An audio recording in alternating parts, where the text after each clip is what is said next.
Pasados algunos días, el rey Agripa y Berenice vinieron a Cesarea para saludar a Festo. Y como estuvieron allí muchos días, Festo expuso al rey la causa de Pablo, diciendo: un hombre ha sido dejado preso por Félix, respecto al cual, cuando fui a Jerusalén, se me presentaron los principales sacerdotes y los ancianos de los judíos pidiendo condenación contra él. A estos respondí que no es costumbre de los romanos entregar alguno a la muerte antes que el acusado tenga delante a sus acusadores y pueda defenderse de la acusación. Así que, habiendo venido ellos juntos acá, sin ninguna dilación, al día siguiente, sentado en el tribunal, mandé traer al hombre. Y estando presentes los acusadores, ningún cargo presentaron de los que yo sospechaba, sino que tenían contra él ciertas cuestiones acerca de su religión y de un cierto Jesús ya muerto, el que Pablo afirmaba estar vivo. Yo, dudando en cuestión semejante, le pregunté si quería ir a Jerusalén y allá ser juzgado de estas cosas. Mas como Pablo apeló para que se le reservase para el conocimiento de Augusto, mandé que le custodiasen hasta que le enviara yo a César. Entonces Agripa dijo a Festo: yo también quisiera oír a ese hombre. Y él dijo: mañana le oirás. Al otro día, viniendo Agripa y Berenice con mucha pompa y entrando en la audiencia con los tribunos y principales hombres de la ciudad, por mandato de Festo fue traído Pablo.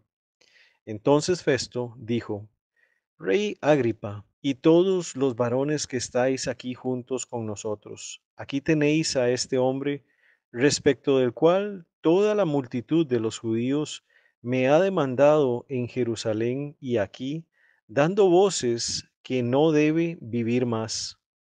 Pero yo, hallando que ninguna cosa digna de muerte ha hecho, y como él mismo apeló a Augusto, he determinado enviarle a él. Como no tengo cosa cierta que escribir, a mi Señor le he traído ante vosotros, y mayormente ante ti, oh Rey Agripa, para que después de examinarle tenga yo que escribir, porque me parece fuera de razón enviar un preso y no informar de los cargos que haya en su contra. Hola familia, aquí estamos otra vez con el privilegio de compartir la escritura para crecer junto con ustedes. Y seguimos con el caso de Pablo, quien ha estado custodiado por las autoridades romanas, en manos del tribuno Lisias, quien lo llevó a Cesarea para dejarlo en manos del gobernador Félix, y este lo mantuvo preso 2 años y lo dejó en manos de Festo, quien escuchó las acusaciones de judíos influyentes contra Pablo y escuchó la defensa de Pablo. Y procurando tener el favor de los judíos, Festo le pregunta a Pablo que si quiere ir a Jerusalén para ser juzgado allá, en presencia de él. Pero Pablo, al mostrarle que no hay razones para ser juzgado en Jerusalén y conociendo sus derechos como ciudadano romano, apela a César, a pesar de que no había pruebas de lo que lo acusaban, ni siquiera de conspirar contra César. Y Festo confirmó que a César iría. Y el plan de ir a Roma se iba aclarando. Pablo ya tenía el boleto en sus manos al apelar a César. Mientras tanto, los judíos se quedaban una vez más con los planes frustrados de acabar con la vida de Pablo. Abre tu Biblia en Hechos, capítulo 25, a partir del versículo 13, donde nos quedamos, y continuemos con la historia. Hechos 25:13 dice: pasados algunos días, el rey Agripa y Berenice vinieron a Cesarea para saludar a Festo. Y tenemos la visita de 2 nuevos personajes en este caso, Agripa y Berenice. En la escritura no hay suficiente información acerca de Agripa y Berenice, pero hay registros acerca de ellos en otras fuentes históricas. Y se trata del rey Herodes Agripa, bisnieto de Herodes el Grande, nieto de Aristóbulo IV e hijo de Agripa I. Y Berenice era su hermana. Ambos son hermanos de Drusila, la mujer de Félix. Agripa gobernaba Judea y Berenice lo acompañaba en los asuntos de la corte. Y había rumores fuertes de que estos dos tenían una relación incestuosa. Aún el historiador Flavio Josefo menciona ese rumor. Como hemos sabido, esta familia herodiana se consideraba a sí misma judía. Agripa, como gobernador de Judea, puesto por el emperador Claudio, se encargaba de supervisar el templo de Jerusalén y de nombrar al sumo sacerdote. Así que tenemos a estos dos, el rey Agripa y Berenice, visitando a Festo en Cesarea. Sigamos con nuestro pasaje. Hechos 25, 14 al 16 dice: Y como estuvieron allí muchos días, Festo expuso al rey la causa de Pablo, diciendo: Un hombre ha sido dejado preso por Félix, respecto al cual, cuando fui a Jerusalén, se me presentaron los principales sacerdotes y los ancianos de los judíos, pidiendo condenación contra él. A esto respondí que no es costumbre de los romanos entregar a alguno a la muerte antes que el acusado tenga delante a sus acusadores y pueda defenderse de la acusación. Durante la visita de muchos días, Festo le expuso al rey Agripa el caso de Pablo y le da una reseña de todo el asunto. Le explica que Pablo ha estado preso desde la administración de Félix, dejándole el caso a él, y que los principales líderes religiosos de Jerusalén le exigían darle muerte, pero que él les hizo ver que los romanos no acostumbran a condenar a alguno sin un juicio debido, donde además de la presencia de los acusadores, esté el acusado para defenderse.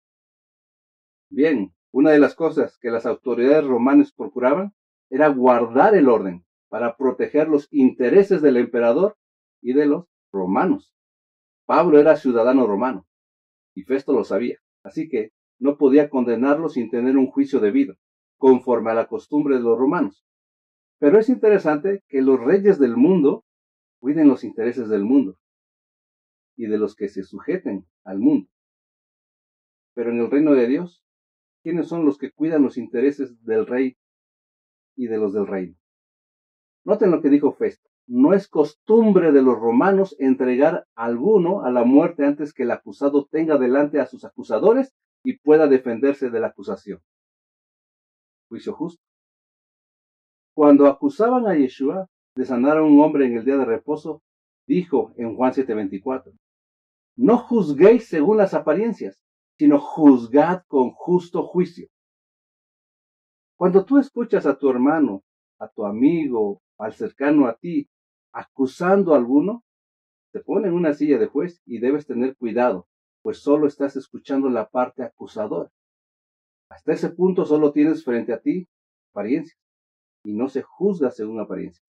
Deberías tener la presencia de la parte acusada para darle oportunidad a defenderse de lo que se le acusa. Descuidamos los intereses del reino cuando solo damos crédito a las apariencias. Ponemos en riesgo la fama del rey por no saber juzgar con justo juicio. Salmo 19, versículo 9 dice: Irat Adonai Tehorab, Omedet Lad. Esto es, el temor de Adonai es apropiado, que se conserva para siempre. El temor de Dios es apto, calificado, limpio, y permanece así siempre. Nos conviene el temor de Dios para no pecar contra Él. La segunda parte de este versículo dice: Mishpetei Adonai Emet, Zatu Yahdab. Esto es, los juicios de Adonai son verdad, justos en unidad. Los juicios, los procesos, las costumbres de Dios son justos. No hay torcedura en ellos. Entonces necesitamos conocer estos juicios, estas costumbres, pues nos enseñan a tener ese temor de Dios que es limpio, adecuado para juzgar con el debido proceso. Cuidado entonces de estar acusándonos, juzgándonos y defendiéndonos sin el debido proceso. Veamos algunos versículos sobre el justo juicio que están en la Torá. Éxodo 23, 6 al 8 dice: No pervertirás el derecho de tu mendigo en su pleito. De palabra de mentira te alejarás, y no matarás al inocente y justo. Porque yo no justificaré al impío, No recibirás presente, porque el presente ciega a los que ven y pervierte las palabras de los justos. Deuteronomio 16:19 dice, no tuerzas el derecho, no hagas acepción de personas, ni tomes soborno, porque el soborno ciega los ojos de los sabios y pervierte las palabras de los justos. Levítico 19:15 dice, no harás injusticia en el juicio, ni favoreciendo al pobre, ni complaciendo al grande. Con justicia juzgarás a tu prójimo. Tengamos cuidado. ¿Cuántas veces hemos condenado a algunos sin darle la oportunidad de defenderse? La Escritura no dice que ya no debemos juzgar, lo que dice es que no juzguemos según las apariencias, según nuestra opinión, según nuestros ojos, sino que juzguemos con justo juicio. Tal vez recuerdes este pasaje y me digas que no debemos juzgar. Leamos. Mateo 7:1-6 dice, no juzguéis para que no seáis juzgados, porque con el juicio con que juzgáis, seréis juzgados, y con la medida con que medís, os será medido. ¿Y por qué miras la paja que está en el ojo de tu hermano, y no echas de ver la viga que está en tu propio ojo? ¿O cómo dirás a tu hermano, déjame sacar la paja de tu ojo, y he aquí la viga en el ojo tuyo? Hipócrita, saca primero la viga de tu propio ojo, y entonces verás bien para sacar la paja del ojo de tu hermano. No deis lo santo a los perros, ni echéis vuestras perlas delante de los cerdos, no sea que las pisoteen y se vuelvan y os despedacen. Como podemos ver en el contexto de este pasaje, se refiere a no juzgar teniendo una viga en el ojo, que no te deja ver, y entonces juzgamos según nuestra opinión o hipocresía. Estamos usando una medida que no es de Dios, sino nuestra propia medida. Saca la viga de tu propio ojo y entonces verás bien para sacar la paja del ojo de tu hermano. Es decir, para obrar con justo juicio. Quitar la viga de nuestro ojo es quitar nuestra propia medida o una medida falsa, para usar la medida de Dios. La viga es lo que no nos deja ver con claridad, y esto puede ser prejuicios, conceptos erróneos, información incompleta, etc. Y esto solo nos llevan a las apariencias. Pero Dios nos dice cómo quitar esa viga. Proverbios 3:7 dice, Al tehid hacham beineja, irad ed Adonai besur merah. Esto es, no seas sabio con tus ojos, teme al Señor y aléjate de lo dañino. Quitar la viga es no ser sabio con tus ojos, sino temer al Señor y apartarse del mal. Ser sabio a tus ojos es pensar que tienes la razón por las apariencias, sin tener en cuenta todo lo concerniente en el asunto. Temer al Señor es acudir a su palabra, orar y someterse a su voluntad. Apartarse de lo que hace daño, tomar distancia de lo que perjudica, consiste en mantenerse fiel al Señor, obediente a su palabra. Mateo 6:22-23 dice, la lámpara del cuerpo es el ojo, así que si tu ojo es bueno, todo tu cuerpo estará lleno de luz. Pero si tu ojo es maligno, todo tu cuerpo estará en tinieblas. Así que si la luz que en ti hay es tinieblas, ¿cuántas no serán las mismas tinieblas? Hoy hay mucha gente en tinieblas, muchos que bajo su propio concepto de sí mismo, creyéndose sabios a sus propios ojos, desechan la verdad de Dios. Muchos, con su viga de filosofía humana, han desechado el buen consejo de Dios. ¿Cómo están nuestros conceptos y criterios? ¿Se sujetan a Dios o decimos, pues yo creo, yo digo, yo pienso, en lugar de decir Dios dice en su palabra? Si somos hijos de Dios, somos portadores de la justicia que Él nos entregó y hemos de cuidar los intereses del reino y proteger el nombre de Dios para que no sea blasfemado entre los hombres por causa de nuestro mal proceder. Así que, ojo, mucho ojo. Sigamos con nuestro pasaje. Entonces, Festo le está explicando la situación de Pablo a Agripa y lo sucedido con los líderes religiosos. Sigamos leyendo la reseña de Festo. Hechos 25:17-19 dice, Así que, habiendo venido ellos juntos acá, sin ninguna dilación, al día siguiente, sentado en el tribunal, mandé traer al hombre. Y estando presentes los acusadores, ningún cargo presentaron de los que yo sospechaba, sino que tenían contra él ciertas cuestiones acerca de su religión y de un cierto Jesús ya muerto, que Pablo afirmaba estar vivo. En su reseña, Festo le comenta a Agripa que los líderes religiosos fueron de Jerusalén a Cesarea, donde estaba Pablo preso, y sin aplazar el asunto al día siguiente, se sentó en el tribunal, estando los líderes religiosos y Pablo, a quien había mandado a traer. Y le sigue contando que estos acusadores no presentaron ningún cargo evidente acerca de lo que esperaba. Es decir, Festo esperaba que presentaran un cargo con pruebas irrefutables contra César. Pero no halló nada de eso. Y lo podemos notar por lo que dice después, que solo tenían contra él cuestiones acerca de sus costumbres judías y de un cierto Yeshua ya muerto, el que Pablo daba testimonio de que estaba vivo. Festo tiene en poco esas cuestiones. Lo que él protege, como ya vimos, son los intereses del Imperio Romano y sus propios intereses. Pero leamos un poco más.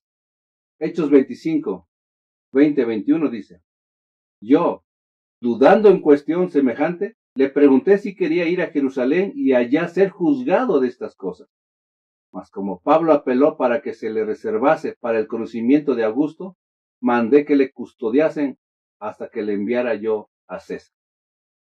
Festo, teniendo dudas de la controversia que había escuchado acerca de Yeshua, si estaba muerto o estaba vivo, le había preguntado a Pablo si quería ser juzgado en Jerusalén. Ya sabemos que lo que quería era congraciarse con los judíos. Y sigue contando a Agripa que Pablo respondió apelando a César, que de él esperaría la decisión final sobre su caso. Y por esa apelación había puesto en custodia a Pablo hasta que lo enviaran a César, a la capital del imperio, Roma.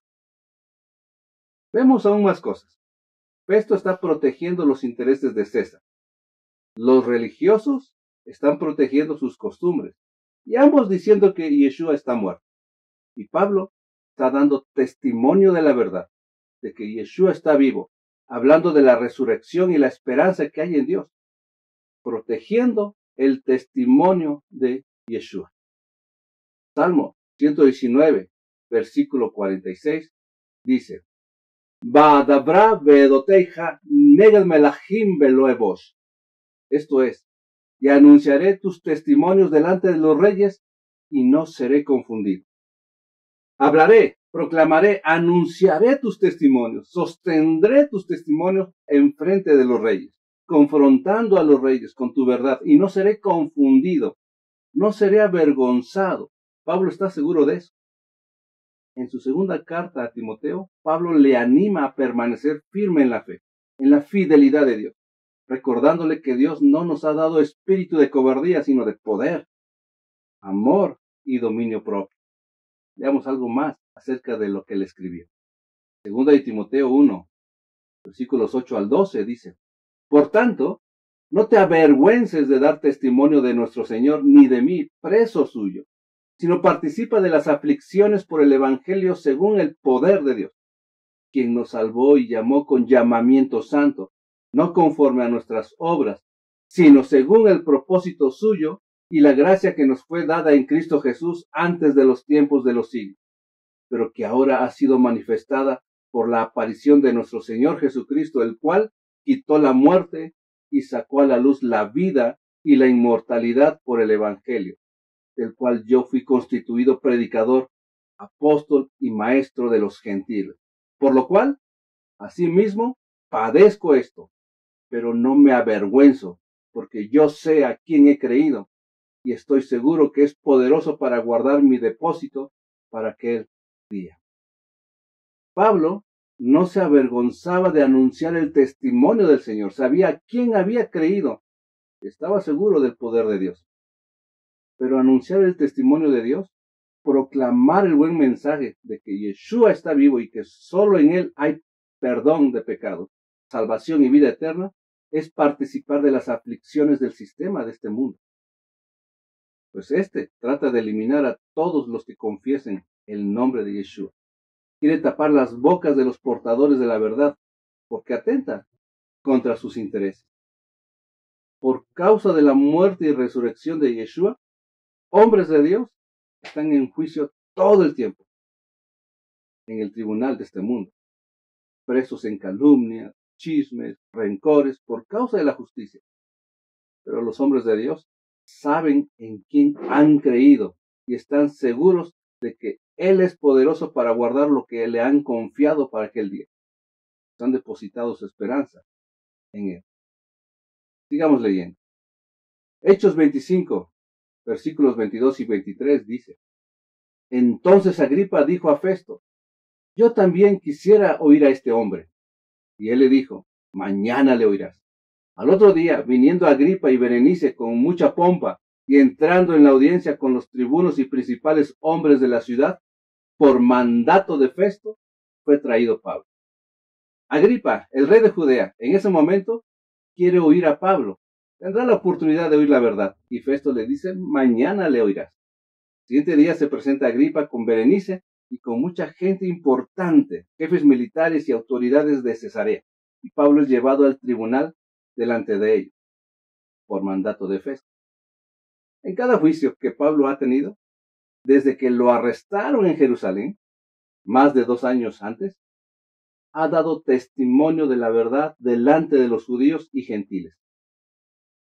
Pero en esta ocasión solo están presentes gentiles con un alto nivel social y militar, autoridades y reyes. Una vez más, Pablo tendrá un juicio. ¿Será que tendrá temor de ese juicio informal? ¿O aprovechará la oportunidad de anunciar la verdad, dando testimonio del Señor delante de estas autoridades romanas? Sigamos leyendo. Hechos 25, 24 al 27 dice: Entonces Festo dijo: Rey Agripa, y todos los varones que estáis aquí juntos con nosotros, aquí tenéis a este hombre respecto del cual toda la multitud de los judíos me ha demandado en Jerusalén y aquí, dando voces que no debe vivir más. Pero yo, hallando que ninguna cosa digna de muerte ha hecho, y como él mismo apeló a Augusto, he determinado enviarle a él. Como no tengo cosa cierta que escribir a mi señor, le he traído ante vosotros, y mayormente ante ti, oh rey Agripa, para que después de examinarle, tenga yo que escribir, porque me parece fuera de razón enviar un preso y no informar de los cargos que haya en su contra. Reunidos todos en el tribunal, Festo les da la reseña del caso de Pablo a todos, y se los presenta diciéndoles que los judíos exigen su muerte, pero que él ha determinado enviarlo a César, pues Pablo había apelado a él, y Festo no había hallado en él cosa digna de muerte. Pero Festo no sabe cómo explicar a César la razón por la que se lo envía, pues Pablo había apelado a él y no había pruebas que lo hicieran culpable de los cargos en su contra. Así que Festo no solo presentó a Pablo delante del rey Agripa para que éste lo oyera, sino también para que examinara el caso de Pablo junto con los altos mandos y le dieran algo razonable para escribir a César, pues le parecía absurdo enviar a un preso sin el informe de los cargos en su contra, pues no había pruebas de sus acusadores. Pensemos en esto. Los judíos tenían la ley de Dios, toda la instrucción para llevar a cabo un juicio justo, pero no lo hacen. Tienen una viga muy grande que son sus tradiciones. Entonces intervienen las leyes romanas, las cuales les parece que es un caso controversial propio de los judíos. Pero ahora pensemos en nosotros. ¿Será que también hay situaciones que, por no seguir las instrucciones de Dios, dejamos que los incrédulos intervengan ante aquellos que no toman en cuenta los juicios justos de Dios? Primera de Corintios 6 dice: ¿Osa alguno de vosotros, cuando tiene algo contra otro, ir a juicio delante de los injustos y no delante de los santos? ¿O no sabéis que los santos han de juzgar al mundo? Y si el mundo ha de ser juzgado por vosotros, ¿sois indignos de juzgar cosas muy pequeñas? ¿O no sabéis que hemos de juzgar a los ángeles? ¿Cuánto más las cosas de esta vida? Si pues tenéis juicios sobre cosas de esta vida, ¿ponéis para juzgar a los que son de menor estima en la iglesia? Para avergonzaros lo digo. Pues qué, ¿no hay entre vosotros sabio ni aun uno que pueda juzgar entre sus hermanos? Sino que el hermano con el hermano pleitea en juicio, y esto ante los incrédulos. Así que, por cierto, es ya una falta en vosotros que tengáis pleitos entre vosotros mismos. ¿Por qué no sufrís más bien el agravio? ¿Por qué no sufrís más bien el ser defraudado? Pero vosotros cometéis el agravio y defraudáis, y esto a los hermanos. ¿No sabéis que los injustos no heredarán el reino de Dios? El conflicto siempre será una tarea pendiente. Pero vayamos al juicio justo. Si te toca juzgar o dar un consejo a tu hermano o corregirle, sea tu viga, no seas sabio en tu propia opinión. Teme a Dios y apártate de lo que perjudica.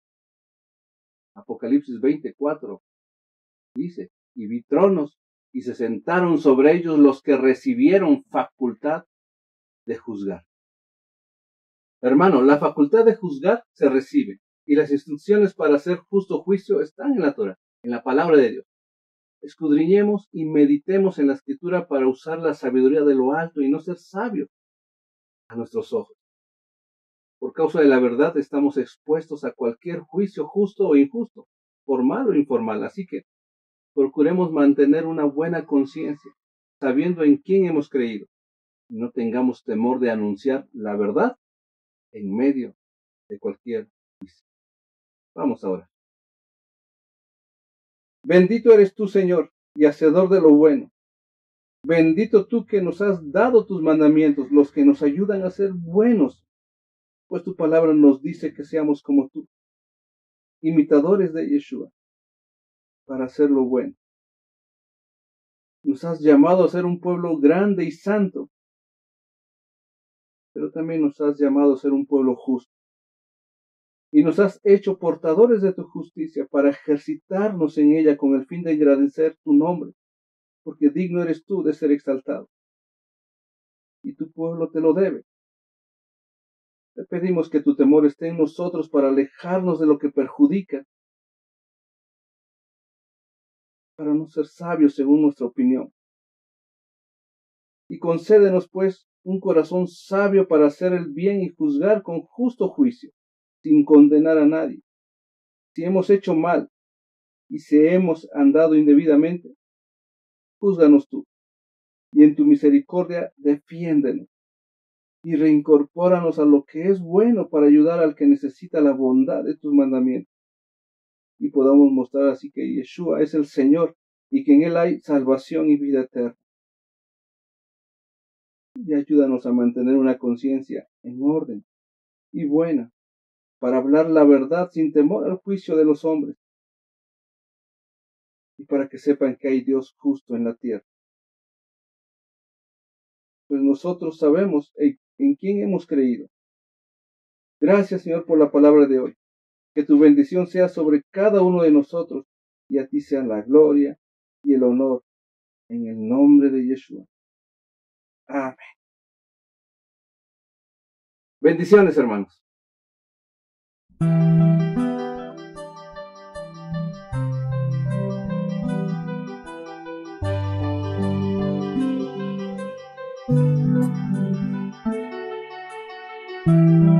En lo más alto y en lo profundo, sé que estás aquí a mi lado. Siento tu gracia mientras me guías en la oscuridad. Sé quién eres tú.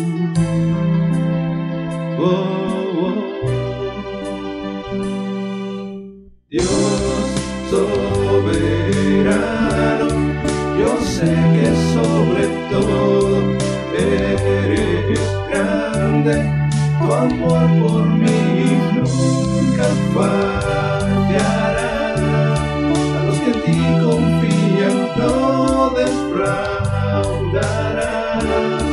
Sé quién eres tú.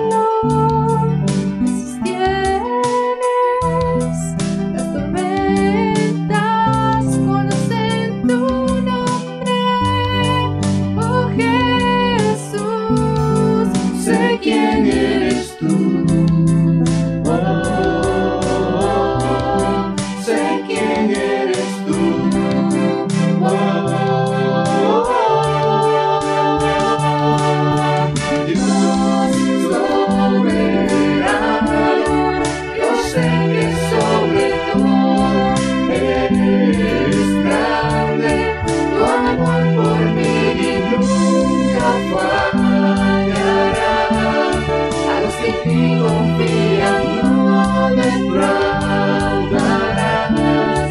Puedo nada tener, mas tú provees. Con todo lo que soy te exaltaré. Escuchas mi clamor, a mi lado estás. Te conozco, en ti confío. Y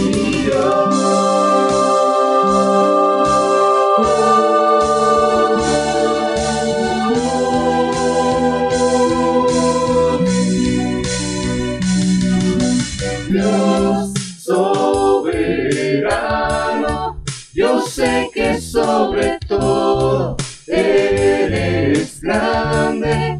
Tu amor por mí nunca fallará.